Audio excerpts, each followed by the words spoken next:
ಪಾಪಗಳನ್ನು ನಿವಾರಣೆ ಮಾಡ್ಕೊಳ್ಳೋದಕ್ಕೆ ಅಥವಾ ನಮ್ಮ ಸಂಕಷ್ಟಗಳನ್ನು ಹೇಳ್ಕೊಳ್ಳೋದು ಯಾರ ಬಗ್ಗೆ ಅಂತ ಕೇಳಿದರೆ ಅದು ದೇವರಲ್ಲಿಯೇ ಮೊರೆ ಇಟ್ಟು ಹೇಳ್ಕೊಳ್ಬೇಕು ಅಂತ. ಮೋಹನ್ ಶೆಟ್ರು ನನ್ನ ಜೊತೆಗೆ ಬಂದಿದ್ದಾರೆ ಇವತ್ತು, ಅವ್ರ ಮನೆಯವರೆಲ್ಲರೂ ಬಂದಿದ್ದಾರೆ. ಗಜಾನ್ ಶೆಟ್ರು ತಮ್ಮ ಬಳಗವನ್ನೆಲ್ಲ ಕರ್ಕೊಂಡು ಬಂದಿದ್ದಾರೆ. ಹೀಗಾಗಿ ನನಗೆ ಬರುವಾಗಲೇ ಒಂದು ಧೈರ್ಯ, ಯಾರ ಮಾತು ಕೇಳಲಿಕ್ಕಿಲ್ಲದೆ ಹೋದ್ರು ನಾವು ಹೋಗುವಲ್ಲಿವರೆಗೂ ಅವ್ರಾರು ಇರ್ತಾರಲ್ಲ ಕೊನೆವರೆಗೂ, ನನ್ನ ಸಂತಿಗೆ ಹೋಗ್ಬೇಕು ಅವರು ಕೊನೆ ಹೋಗುವಲ್ಲಿವರೆಗೂ. ಹೀಗಾಗಿ ನಾನು ನನ್ನ ಕಾರ್ನಲ್ಲೇ ಅವರನ್ನು ಗಜಾನ್ ಶೆಟ್ರನ್ನ ಇಟ್ಕೊಂಡಿದ್ದೇನೆ. ಯಾಕೆ ಕೇಳಿದ್ರು ಕೊನೆಗೆ ಹೋಗುವಾಗಲೂ ನನ್ನ ಕಾರ್ನಲ್ಲೇ ಹೋಗ್ಬೇಕು ಅವರು ಅಂತ. ಮಾತು ಯಾರು ಕೇಳ್ತಾರೆ, ಯಾರು ಬಿಡ್ತಾರೆ, ಎಷ್ಟು ಕೇಳ್ತಾರೆ, ಎಷ್ಟು ಹೃದಯದೊಳಗೆ ಹೋಗ್ತದೆ, ಅದೆಲ್ಲ ನನಗೆ ಮುಖ್ಯ ಆಗಿರೋದಿಲ್ಲ. ಹೀಗಾಗಿ ಅತ್ಯಂತ ಪ್ರೀತಿಯಿಂದ ದೈವಿಕ ಮನೋಭಾವದಿಂದ ಬಂದಿದ್ದೇನೆ. ಜನರಲ್ಲ ತನಗದು ಕೊಡ್ಲಿಲ್ಲ, ಇದು ಕೊಡ್ಲಿಲ್ಲ, ಸಂಪತ್ತು ಕೊಡ್ಲಿಲ್ಲ, ಐಶ್ವರ್ಯ ಕೊಡ್ಲಿಲ್ಲ, ಚಲೋ ಗಂಡನ್ ಕೊಡ್ಲಿಲ್ಲ, ಚಲೋ ಹೆಂಡತಿ ಕೊಡ್ಲಿಲ್ಲ, ಮಕ್ಕಳು ಕೊಡ್ಲಿಲ್ಲ, ಮೊಮ್ಮಕ್ಕಳನ್ನ ಕೊಡ್ಲಿಲ್ಲ, ಜಮೀನು ಕೊಡ್ಲಿಲ್ಲ, ಆಸ್ತಿ ಕೊಡ್ಲಿಲ್ಲ, ಎಲ್ಲ ಕೊಡ್ಲಿಲ್ಲ ಹೇಳೋದು ಊರನ್ನೇ ದೇವ್ರ ಮುಂದೆ ಒಯ್ಕೊಂಡು ಅದು ಕೊಡ್ಲಿಲ್ಲ ಇದು ಕೊಡ್ಲಿಲ್ಲ ಅಂತ ಹೇಳ್ತೀರಿ. ದೇವ್ರು ನಿಮಗೆ ಎಷ್ಟೆಲ್ಲ ಕೊಟ್ಟಿದ್ದಾನೆ, ಒಂದ್ ದಿವಸ ಆದ್ರೂ ನೀನು ಇಷ್ಟೆಲ್ಲ ಕೊಟ್ಟೆ ನನಗೆ ಅಂತ ಹೇಳಿ ಒಂದ್ ದಿವಸ ಆದ್ರೂ ದೇವ್ರ ಮುಂದೆ ಮೊರೆಯನ್ನು ಇಟ್ಟಿದ್ದೀರ, ನನಗೆ ಇಷ್ಟೆಲ್ಲ ಕೊಟ್ಟೆ ನೀನು ಭಾಗ್ಯವನ್ನ, ಎಲ್ಲವನ್ನು ಕೊಡ್ಲಿಲ್ಲ ಅಂತಾನೆ. ಅಕಸ್ಮಾತ್ ಆಗಿ ಒಂದನ್ನ ನೆನಪಿಸ್ಕೊಳ್ಳಿ, ನೀವು ನಿಮ್ಮನ್ನೇ ನಾನು ದೇವರು ಮಾಡ್ತೇನೆ ಅಂತ ಇಟ್ಕೊಳ್ಳಿ. ನಿಮ್ಮನ್ನೇ ದೇವರು ಮಾಡಿ ನಿಲ್ಸಿದ್ದೇನೆ ಇಲ್ಲಿ. ಭಕ್ತಾದಿಗಳೆಲ್ಲ ನಿಮ್ಮನ್ನ ನೋಡ್ಲಿಕ್ಕೆ ಬರ್ತಾರೆ ಪ್ರತಿದಿನ ಬರುವವರು ಎಲ್ಲರೂ ಕೂಡ ನಿಮಗೆ ಕೊಡ್ಲಿಲ್ಲ, ನೀ ಅದು ಕೊಡ್ಲಿಲ್ಲ, ನೀ ಇದು ಕೊಡ್ಲಿಲ್ಲ ಅಂತ ಹೇಳಿದ್ರೆ ನಿಮ್ಮ ಮನೋಭಾವ ಹೇಗಿರ್ತದೆ ಒಂದೊಮ್ಮೆ ಊಹೆ ಮಾಡ್ಕೊಳ್ಳಿ. ಬಂದವರೆಲ್ಲ ನೀನು ಏನು ಕೊಡ್ಲಿಲ್ಲ, ನೀ ಅದು ಕೊಡ್ಲಿಲ್ಲ, ಇದು ಕೊಡ್ಲಿಲ್ಲ ಅಂತ ಹೇಳಿದ್ರೆ ನೀವು ದೇವರಾಗಲ್ಲಿ ನಿಂತ್ಕೊಳ್ಳುವುದೇ ಇಲ್ಲ. ನಂಗೆ ಗೊತ್ತದೆ, 2 ದಿನಕ್ಕೆ ಓಡೋಗ್ಬಿಡ್ತೀರಿ ನೀವು, ಅದು ಕೊಡ್ಲಿಲ್ಲ ಇದು ಕೊಡ್ಲಿಲ್ಲ ಅಂತಂದ್ರೆ. ಆದರೆ ನಮ್ಮ ಮೊರೆಗಳನ್ನ ಸಂಕಷ್ಟಗಳನ್ನ ಕೇಳಿದಂಥ ದೇವರು ಜಟ್ಟಿಗನಾಗ ಅಲ್ಲೇ ನಿಂತ ನಾವು ಎಲ್ಲಿಗೂ ಹೋಗುದಿಲ್ಲ. ಜಟಗೇಶ್ವರ ಅಂತ ಹೇಳದೆ ಅಂತಕ್ಕೆ ಜಟ್ಟಿಗ ಅವ ಸೈನಿಕ. ಒಂದು ಕಾಲಕ್ಕೆ ಒಂದು ಸೈನಿಕರಾದವರನ್ನೇ ಕೂಡ ಜಟಗೇಶ್ವರ ಅಂತ ಹೇಳಿ ನಮ್ಮಲ್ಲಿ ನೆಲೆ ನಿಲ್ಲಿಸ್ಕೊಂಡಿದ್ದಾನೆ ಅಂತ ಹೇಳಿ ನಮ್ಮ ಹಿರಿಯರು ಈಗಲೂ ಹೇಳ್ತಾರೆ.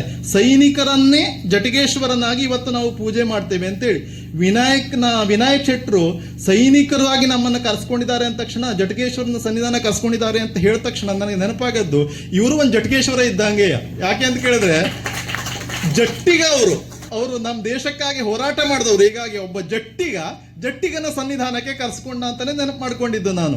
ಹೀಗಾಗಿ ದೇವರ ಸನ್ನಿಧಾನಕ್ಕೆ ಬಂದು ನಮಗೆಲ್ಲವುದನ್ನು ಕೊಡ್ಲಿಲ್ಲ ಅಳು ಪಟ್ಟಿಯನ್ನೇ ಉದ್ದ ಮಾಡಬೇಡಿ. ಆ ಕೊಡ್ಲಿಲ್ಲ ಅಳು ಪಟ್ಟಿ ಉಂಟಲ್ಲಿ ಅದು ನಮ್ಮ ಜೀವನ ಪೂರ್ಣ ಮುಗಿಯೋದಿಲ್ಲ. ಮತ್ತೆ ನಾಳೆಗೆ ನಮ್ಗೆ ಟಿಕೆಟ್ ಬರೋದಾದ್ರೂ ಕೂಡ ಸಂಜೆಗೆ ಹೇಳೋದು ಅದೇ, ನಂಗೆ ಅದೊಂದು ಕೊಡ್ಲಿಲ್ಲ, ನೀನು ಇದೊಂದು ಕೊಡ್ಲಿಲ್ಲ. ಆ ಕೊಡ್ಲಿಲ್ಲ ಹೇಳು ಪಟ್ಟಿ ಹೇಳೋದು ನಾವು ಕೊನೆಯ ದಿನದವರೆಗೂ ಕೂಡ ಅದು ಮುಗಿಯುವುದಲ್ಲ. ಅದು ನಾಳೆಗೂ ಕೂಡ ನಮ್ಮ ಪಟ್ಟಿ ಅದೇ ಇರ್ತದೆ, ಇದೊಂದು ಕೊಡ್ಲಿಲ್ಲ ನೀನು ಅಂತ. ನೆರ್ಮನೆಯವನ ಮನೆ ಮುಂದೆ 2 ಕಾರ್ ಇದ್ದದಿದ್ರೆ ಈ 1 ಕಾರ್ ಇದ್ದ ಹೇಳ್ಕೊಳ್ತಾನೆ, ಮಾರೆ ಅವನ್ಗೆ 2 ಕಾರ್ ಉಂಟು, ನನಗೆ ಒಂದೇ ಕೊಟ್ಟಿದೆ, ನೀನು ಇನ್ನು 3 ಕೊಡ್ಬೇಕಾಗಿತ್ತು, ಅವನಕ್ಕಿಂತ ಒಂದು ಹೆಚ್ಚಿಗೆ ಕೊಡ್ಬೇಕಾಗಿತ್ತು ಅಂತ ಅವರು ಹೇಳ್ಕೊಳ್ತಾರೆ.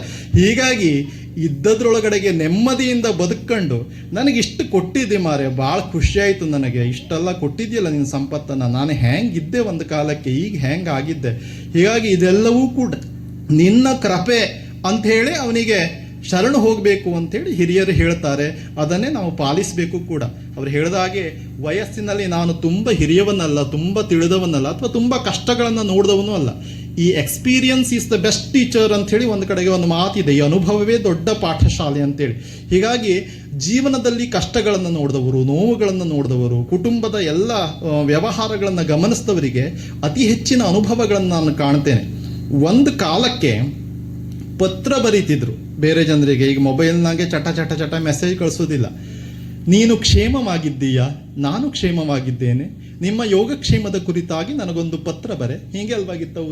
ಹೌದು, ಬರೆಯುವ ಒಕ್ಕಡಿಕೆ ಹಾಗೆ ಇರ್ತಿತ್ತು. ನಿನ್ನ ಯೋಗಕ್ಷೇಮದ ಕುರಿತಾಗಿ ನನಗೊಂದು ಪತ್ರ ಬರೆ, ಹೀಗೆಲ್ಲ ಪತ್ರ ಬರೀತಿದ್ರು. ಹಾಗೆ ನೋಡಿದಾಗ ನನಗೆ ಅನಿಸಿದ್ದು, ಈ ಯೋಗ ಕ್ಷೇಮ ಎರಡೂ ಕೂಡ ಬಹಳ ಮುಖ್ಯ ಜೀವನದಲ್ಲಿ. ಬಹಳ ಜನರಿಗೆ ಯೋಗ ಇರ್ತದೆ ಅಂದರೆ ಒಳ್ಳೆಯ ಸಂಪತ್ತು ಸಿಗ್ತದೆ, ಒಳ್ಳೆಯ ಮನೆ ಸಿಗ್ತದೆ, ಗಂಡ ಹೆಂಡತಿ ಮಕ್ಕಳು ತುಂಬ ಸಂಸಾರ, ಒಳ್ಳೆಯ ಉದ್ಯೋಗ, ಒಳ್ಳೆಯ ಸಂಬಳ ಎಲ್ಲವೂ ಸಿಗ್ತದೆ ಅವರಿಗೆ ಯೋಗ ಇರ್ತದೆ. ಭಾಳ ಜನರಿಗೆ ಯೋಗ ಇದ್ರೂ ಕೂಡ ಕ್ಷೇಮ ಇರುವುದಿಲ್ಲ. ಅದು ಬಹಳ ಮುಖ್ಯ. ಕೆಲವು ಜನರಿಗೆ ಯೋಗ ಒದಗಿ ಬಂದ್ಬಿಡ್ತದೆ, ಅಂದರೆ ಅವರ ಪರಿಶ್ರಮದಿಂದನೋ ಅವರ ಅದೃಷ್ಟದಿಂದನೋ ಯೋಗ ಒದಗ್ತದೆ, ಅದು ಕ್ಷೇಮ ಇರುವುದಿಲ್ಲ. ಫಾರ್ ಎಕ್ಸಾಂಪಲ್ ಉದಾಹರಣೆಯಾಗಿ ಹೇಳೋದಿದ್ರೆ, ಒಬ್ಬ ಶುಗರ್ ಫ್ಯಾಕ್ಟ್ರಿ ಓನರಿಗೆ ಲಕ್ಷಾಂತರ ಸಂಬಳ, ಆದರೆ ಅವನಿಗೆ ಶುಗರ್ ಕಾಯಿಲೆ. ಸಕ್ಕರೆ ಕಾರ್ಖಾನೆಯ ಓನರ್ನಿಗೆ ಸಕ್ಕರೆ ಕಾಯಿಲೆ ಇದೆ ಅಂತ ಆದ್ರೆ ಸಕ್ಕರೆ ಫ್ಯಾಕ್ಟ್ರಿ ಓನರ್ ಕಣಿದ್ದೆ ಅಂತ ಪ್ರಯೋಜನ? ಚಪ್ಪೆ ಚಾನೆ ಕೊಡುದಲ್ವ ಮನೆಯಲ್ಲಿ? ಸಕ್ಕರೆ ಫ್ಯಾಕ್ಟ್ರಿ ಮಾಡ್ಕೊಂಡು ಇಡೀ ನಾಡಿಗೋ ಇಡೀ ದೇಶಕ್ಕೋ ಸಕ್ಕರೆಯನ್ನು ಸಪ್ಲೈ ಮಾಡುವ ಮನೇಲಿ ಚಪ್ಪೆ ಚಾ ಕುಡಿತಾಳಾದ್ರೆ ಅವನಿಗೆ ಯೋಗ ಇದೆ, ಕ್ಷೇಮ ಇಲ್ಲ ಅಂತ ಅರ್ಥ. ಅವನಿಗೆ ಯೋಗ ಉಂಟು ಆದರೆ ಕ್ಷೇಮ ಇಲ್ಲ ಅಂತ. ನಿಮ್ಗೆ ಮತ್ತು ಉದಾಹರಣೆಯಾಗಿ ಹೇಳದಿದ್ರೆ, ಜೇನು ಹುಳುಗಳು ಲಕ್ಷಾಂತರ ಹೂಗಳನ್ನು ಸಂಗ್ರಹಿಸಿ ಅದರಲ್ಲಿರುವಂತಹ ಮಕರಂದಗಳನ್ನು ಹೀರಿ ಜೇನುತುಪ್ಪ ಮಾಡ್ತದೆ. ಆದರೆ ಜೇನುತುಪ್ಪ ಮಾಡೋದಾದ್ರೆ ಯೋಗ, ಆದರೆ ತಿನ್ನು ಭಾಗ್ಯ ಮಾತ್ರ ಅದಕ್ಕಿಲ್ಲ, ಅದು ನಮಗುಂಟು. ಜೇನು ಹುಳುಗಳಿಗೆ ಜೇನನ್ನು ತಿನ್ನುವ ಯೋಗ ಇಲ್ಲ. ಜೇನು ಹುಳುಗಳು ಜೇನುತುಪ್ಪವನ್ನು ಸಂಗ್ರಹಿಸ್ತದೆ, ಅದು ಯೋಗ ಅದರದ್ದು. ಆದರೆ ಅದನ್ನು ತಿನ್ನುವ ಭಾಗ್ಯ ಇರೋದು ನಮಗೆ ಅಂತ. ಭಾಳ ಜನ ಬೇಡ್ಕೊಳ್ಳೋದನ್ನು ಕೇಳಿದ್ದೇನೆ, ನಂಗೆ ಬರೀ ಹೆಣ್ಣು ಮಕ್ಕಳ, ಗಂಡು ಮಕ್ಕಳೇ ಇಲ್ಲ, ಗಂಡು ಮಕ್ಕಳು ಕೊಡುವಂತಹ ಭಾಗ್ಯವನ್ನು ಕರುಣಿಸೋಳು ಭಾಳ ಜನ ಹರಕೆ ಹೊತ್ಕೊಳ್ತಾರೆ ದೇವರಿಗೆ. ಬರೀ ಹೆಣ್ಣು ಮಕ್ಕಳು ಹೋಗಾರೆ ಗಂಡು ಮಕ್ಕಳು ಕೊಡೋಳಿ.